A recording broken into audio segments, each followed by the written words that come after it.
ஜெய் ஸ்ரீமன் நாராயண. போன ஸ்லோகத்தில் என்ன பார்த்தோம்? பார்க்கடல் மாதிரி பெருமாள் அப்படின்னு சொன்னால் அதில் பார்க்கடல் தண்ணி அலையில் இருக்கிற இனிப்பு மாதிரி நம்ம தாயார்னு பார்த்தோம். நம்மக்கிட்ட அந்த சந்தோஷமும் இனிப்பும் எப்பவுமே நம்மளோட கஷ்டத்தை பார்த்துட்டு பெருமாளும் தாயாரும் நமக்கு அருள் பண்ணுறதுக்காக ரெண்டு பேரும் வரிஞ்சு கட்டிட்டு வருவாளாம். அவருக்கு உதவி பண்ணணுன்ற எண்ணமும் அவளுக்கும் அதே அளவு தான் இருக்குமா. ஏன்னா அம்மாவுக்கு என்றைக்குமே ஜாஸ்தியாக தானே இருக்கும். அப்படிங்கிறத தான் போன ஸ்லோகத்தில் பார்த்தோம். இந்த ஸ்லோகம் 16வது ஸ்லோகம்.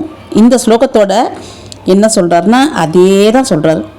அந்த கடல் எப்படி அப்படிங்கிறத தான் வர்ணிக்கிறாரு. இந்த ஸ்லோகம் சொன்னால் பெருமாளின் ஒரு கடாட்சத்துக்கு நம்ம உள்ளாவோமா. அப்பேற்பட்ட ஒரு ஸ்லோகம். பார்க்கலாம் என்னென்னு வாங்கோ. தத்தே சோபாம் ஹரிமரகதே தாவகி மூர்த்திராத்யா தன்வி துங்கஸ்தன பரநதா தப்த ஜாம்பூ நதாபா யஸ்யாம் கச்சத் யுதய விலயைர் நித்யமானந்த சிந்தோ இச்சாவேகோல் லசிதலகரி விப்ரமம் வியக்தஹஸ்தே.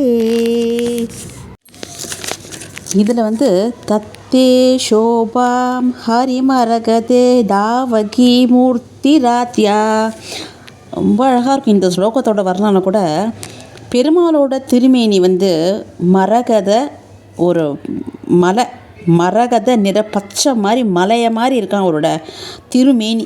நினச்சி நீங்கள் கண்ணை முடிக்கணும், சும்மா கேட்கக்கூடாது, தியானம் பண்ணணும். பெருமாள் எப்படி இருப்பார்னா ஒரு மரகத நிற பச்சை மலை போல் இருப்பாராம் பெருமாள். சரி, அப்போ நம்ம பெருந்தேவி தாயார் எப்படி இருப்பாளாம் அப்படின்னு சொன்னால் உருக்கி விட்ட தங்கம் மாதிரி இருப்பாளாம். பழுக்க காய்ச்சிய தங்கம், ஆனால் மென்மையான தங்கம் எப்படி இருக்குன்னா கடினமாக இருக்கும் இல்லையா, அப்படி இருக்காதான். உருக்கின தங்கம் மாதிரி ஜொலின்னு ஜொலிப்பாளாம். அதே சமயம் ரொம்ப மென்மையாக இருப்பாளாம். கொஞ்சம் வளைஞ்சி இருப்பாளாம். ஏன் வளைக்கிறதுன்னா அந்த ஸ்தனம், அந்த மார்பகம், அந்த குழந்தைங்களுக்கு அந்த பால் ஊட்டுறதில், ஏன்னா உலகத்துக்கெல்லாமா பால் கொடுக்குற மாதா இல்லையாவ, அந்த ஸ்தனம் கொஞ்சம் பெருத்து இருக்கிறதுனால கொஞ்சம் வளைஞ்சி இருப்பாளாம். அப்பேற்பட்டவ உன்னோட திருமேனி தங்கம் போல் உருக்கி அதை எங்கே உட்காந்துருக்காரு வழக்கம் போல் அந்த பச்சை மலை மேலே அந்த வக்ஷஸ்தலத்தில் போய் உட்காந்துருக்கலாம். எப்படி இருக்கும் பாருங்கள், ஒரு பச்சை காம்பினேஷன். மரகத பச்சை மலையில் ஜொலின்னு ஜொலிக்கிற தங்கம். ஏன்னா ஹிரண்யவர்ணான்னு அவளை ஸ்லோகம் சொல்லும்போதே தங்க கலர் தான், அது ஜொலிக்கிற தங்கம் தானே அவள் உட்காண்ட்ருக்கலாம்.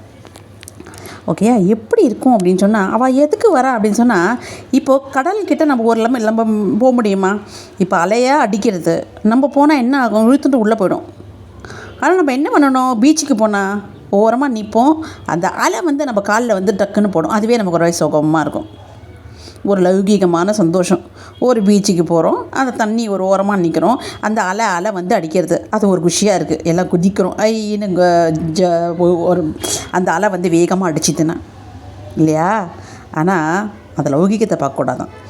நம்மள மாதிரி ஒரு இருக்கிறவா அவள் அப்படியே வராலாமே. எப்படி வரான்னா, நமக்கு அந்த கடல் ஓடி வருது இல்லையா, நம்ம பார்த்தோமே போன வாட்டி, அப்படியே அவள் ஓடி வர அந்த இனிப்பு தான் நம்ம அம்பாள் அப்படின்னு பார்த்தோம். அலையாக அவரோட நமக்காக தான் வராளாம். ஒரு அவதாரமும் எடுத்துட்டு நம்ம அலையில் நம்மளால் அவங்க போக முடியுமா? அவ்வளோ புண்ணியம் பண்ணியிருக்கவன் ஷீரப்தியில் போய் உட்காந்து அப்படியே அவகிட்டே பார்த்துட்டு இருக்கிற அளவுக்கு நம்ம அந்த அளவுக்குலாம் பண்ணியிருந்தால் நம்ம இங்கே இருக்கவே மாட்டோம், இங்கே வந்திருக்கவே மாட்டோம் இல்லையா. ஸோ நம்ம இங்கே நம்ம வந்திருக்கோன்னவே கன்ஃபார்மாக ஆகிப்போச்சு. நம்ம கண்டிப்பாக புண்ணிய ஆத்மா கிடையாது அப்படிங்கிறதுல எந்த சந்தேகமும் கிடையாது நமக்கு. ஆனால் நம்மளை இப்படி ஒதுக்கிட்டுருவாளா தாயார், நீ புண்ணிய ஆத்மா கிடையாது அப்படின்னு அவள் எப்படி ஒதுக்குவா? ஏன்னா நம்ம அம்மா இல்லையா. அதனால தான் அந்த அலை மாதிரி நம்மளை தேடி வரா.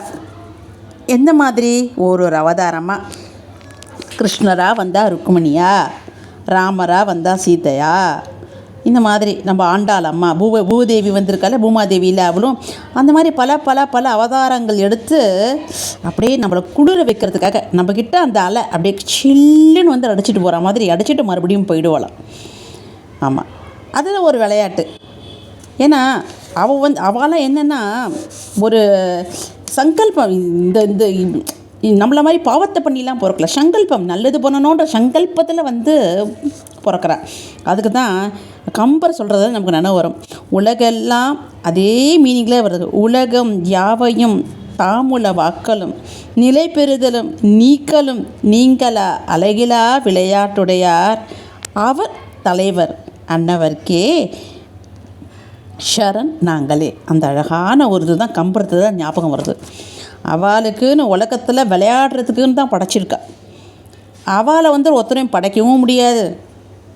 அவளுக்கு இப்போ வந்து நீ இங்கே வா அப்படின்னு அவளாலாம் நம்மளால் எந்த இன்ஸ்ட்ரக்ஷன் சொல்ல முடியாது. ஏன்னா உலகத்துக்கே ஆதாரமாக இருக்கிறவர் பெருமாள். ஸோ ஒரு விளையாட்டு தான். ஒரு தடவையும் நம்ம காலில் அடிக்கும்போது ஒரு அவதாரம், சீதா அவதாரம், ருக்மணி அவதாரம், கிருஷ்ண அவதாரம், ராம அவதாரம், எல்லாமே நம்ம கஷ்டத்தை தணிக்கிறதுக்கு ஒரு சில்லுன்னு காற்று எப்படி வருமோ அந்த மாதிரி அவள் வந்துட்டு போவாள். இதுதான் இந்த தேசிகர் இந்த ஸ்லோகத்தில் சொல்லியிருக்காரு. அதான் நான் திருப்பி சொல்கிறேன் பாருங்கள். பக்தியும் ஒரு ஞானமும் இல்லைன்னா இந்த மாதிரி கற்பனைகள்லாம் நமக்கு வரவே வராது. நம்ம சும்மா உட்காந்தா நமக்கு எந்த மாதிரி கற்பனை வரும்? நம்மளே யோசனை பண்ணிக்கலாம், இந்த மாதிரிலாம் வருமா? வராதில்ல. ஆனால் அவளுக்கு எப்பேற்பட்ட கற்பனை வருது பாருங்க. அடுத்த ஸ்லோகத்தில் என்ன சொல்கிறார் அப்படிங்கிறத நம்ம அனுபவிப்போம். வழக்கம் போல் சப்ஸ்கிரிப்ஷன் கண்டிப்பாக பண்ணுங்கோ. அதுக்கப்புறம் கமெண்ட் அடிங்கோ, ஜெய்மாம் லக்ஷ்மி அல்லது ஜெய் ஸ்ரீமன் நாராயணா. இது கொஞ்சம் ரொம்ப கம்மியாகிட்டு வருது. எல்லோரும் கொஞ்சம் சோம்பேறித்தனமாக இருக்க போல இருக்க டைப் அடிக்கிறதுக்கு. அந்த மாதிரிலாம் சோம்பேறித்தனம் அந்த விஷயத்து படாதீங்கோ. ஏன்னா பகவான் நாமத்தை அடைக்கிறதுக்கு எதுக்கு நமக்கு சோம்பேறித்தனம்?